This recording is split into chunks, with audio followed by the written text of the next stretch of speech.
அஸ்ஸலாமு அலைக்கும் வரஹ்மத்துல்லாஹி வரகாத்துஹு. பிஸ்மில்லாஹிர் ரஹ்மானிர் ரஹீம். அடுத்த பைத் வந்து அஸ்மா சித்தா. கைரதா அது அல்லாததாகிறது. யனூபு பகரமாகும். ஃபன்சிப் நசப் செய் பில் அலிஃபி அலிஃபை கொண்டு நசப் செய். ரஃபு செய் பில் வாவி வாவை கொண்டு ரஃபு செய். வபில் யாவை கொண்டு வஜ்ரூர் நீ ஜர்ரு செய். இன் துலிஃப் நீ இலாஃபு செய்யாவிட்டால். அப்போ இது விவரம் என்னன்னு சொல்லுவாங்க. கைருதா அது அல்லாதது, அதாவது கைர ஹாதல்லதி தகர்னாகு மேலே கூறினோமோ அவைகள் அல்லாதது. யனூபு பகரமாகும். அன் அலாமத்தில் உசூலி அசல் அடையாளங்களை விட்டும் அவை பகரமாகும். அது என்ன அசல் அடையாளங்களை விட்டு பகரமாகும் அப்படின்னா, இப்போ இது வந்து லம்மத்து, இதுக்கு பேர் வந்து லம்மத்து. ரஃபோடைய நேரத்தில் லம்மத்து, இதுக்கு பேர் வந்து ஃபத்தகத்து. நசபுடைய நேரத்தில் ஃபத்தகத்து. இப்போ கீழே ஜர்ரு வந்திருக்குன்னா கசரத்து, ஜருடைய நேரத்தில் கசரத்து. இது வந்து அசல் அடையாளம். இது அல்லாமல் லம்முடைய நேரத்தில், அதாவது ரஃபோடைய நேரத்தில் லம்மை பயன்படுத்தாமல் வேறு எதையாவது ஒரு எழுத்தை பயன்படுத்தினால், நசபுடைய நேரத்தில் ஃபத்தகை பயன்படுத்தாமல் வேறு ஏதாவது எழுத்துக்களை பயன்படுத்தினால், ஜருடைய நேரத்தில் கசரத்தை பயன்படுத்தாமல் வேறு எதையாவது பயன்படுத்தினால், அப்போ அது வந்து அசல் அடையாளம் கிடையாது, கிளை அடையாளம், அது ஃப்ரூ அடையாளம். அதான் சொல்கிறாங்க, அசல் அடையாளத்தை விட்டும் அது பகரமாகும். அப்போ அசல் அடையாளம்னா எதுவும் தெரியணும். இந்த லம்மத்து ஃபத்தகத்து கசரத்துங்கிறது அசல் அடையாளம். ரஃபுக்கு லம்மத்தை பயன்படுத்துவோம், நசபுக்கு ஃபத்தகத்தை பயன்படுத்துவோம், ஜர்ருக்கு கசரத்தை பயன்படுத்துவோம்.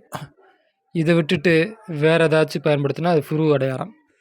ஓகேவா? லம்மா கானத், இந்த லம்மாவுக்கு சர்த்த அர்த்தம் வச்சோம்னா கீழே வார்த்தை வைக்க முடியல. அப்போ லம்மா விட்டுட்டு படிக்கிறேன், தெரிஞ்சால் நான் அப்புறம் ஒழுங்காக சொல்கிறேன். கானத்து ஆகிவிட்டது. அலாமத்துல் ஃபுரூயி அசல் அடையாளங்கள் ஆகிவிட்டது. வாக்கியத்தன் நிகழக்கூடியதாக ஆகிவிட்டது. சபஅத்த அபுவாபி 7 பாடங்களிலே, இப்போ சபஅத்தி அபுவாபி 7 பாடங்களிலே நிகழக்கூடியதாக ஆகிவிட்டது. அப்போ கிளை அடையாளங்கள் வந்து 7 பாடத்தில் வரும். கிளை அடையாளங்கள் என்ன? இந்த லம்மத்தை ஃபத்தகத்தை கசரத்தை இந்த அடையாளங்களை பயன்படுத்தாமல் வேறு எதையாவது பயன்படுத்தோம்ல, அப்போ அந்த பாபு வந்து அந்த பாடங்கள் வந்து 7 பாபாக இருக்குது. அதில் 1வது தான் அந்த அஸ்மா சித்தா. அப்போ அஸ்மா சித்தா வந்து என்ன பண்ணுறோம், ஃபத்தகத்தை பயன்படுத்தாமல் அலிஃபை பயன்படுத்துகிறோம். நசபுடைய நேரத்தில் ஃபத்தகத்தை பயன்படுத்தாமல் அலிஃபை பயன்படுத்துகிறோம். ரஃபோடைய நேரத்தில் லம்மத்தை பயன்படுத்தாமல் வாவை பயன்படுத்துகிறோம். ஜருடைய நேரத்தில் கசரத்தை பயன்படுத்தாமல் யாவை பயன்படுத்துகிறோம். மின்ஹா அதிலிருந்து உள்ளது அஸ்மா சித்தா. அஸ்மா சித்தாக்கள் அதிலிருந்து உள்ளது, அதாவது கிளை அடையாளங்களிலிருந்தும் உள்ளது.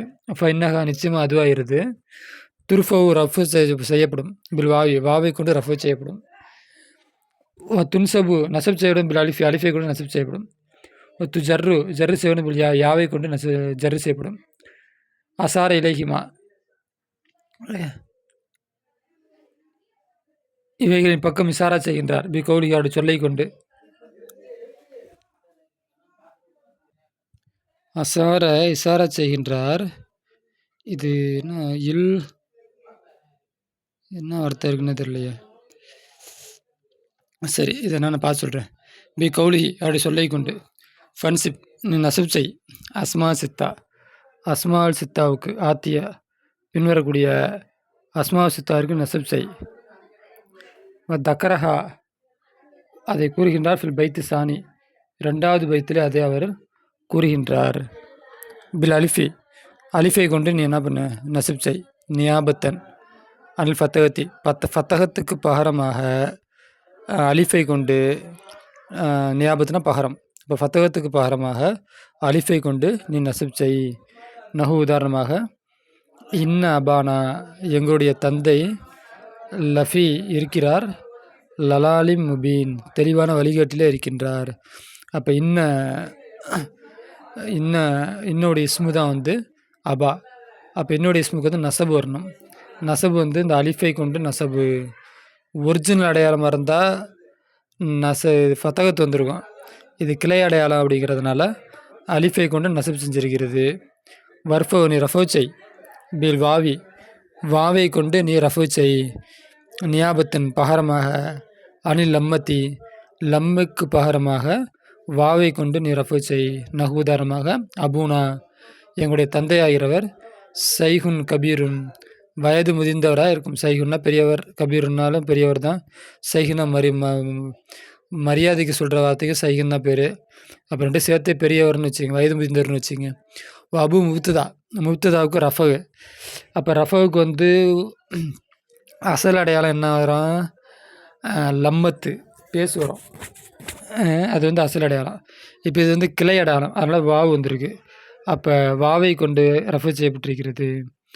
வபில் யா. அடுத்து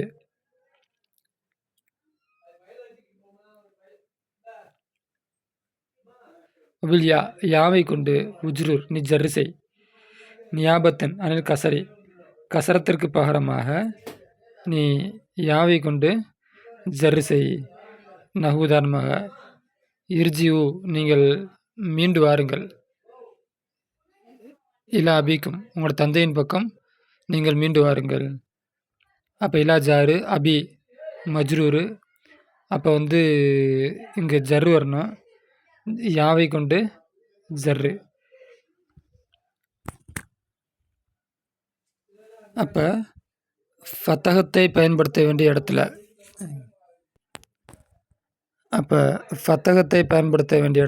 ஃபத்தகத்துக்கு பதிலாக அலிஃபை பயன்படுத்தியிருக்கிறோம்.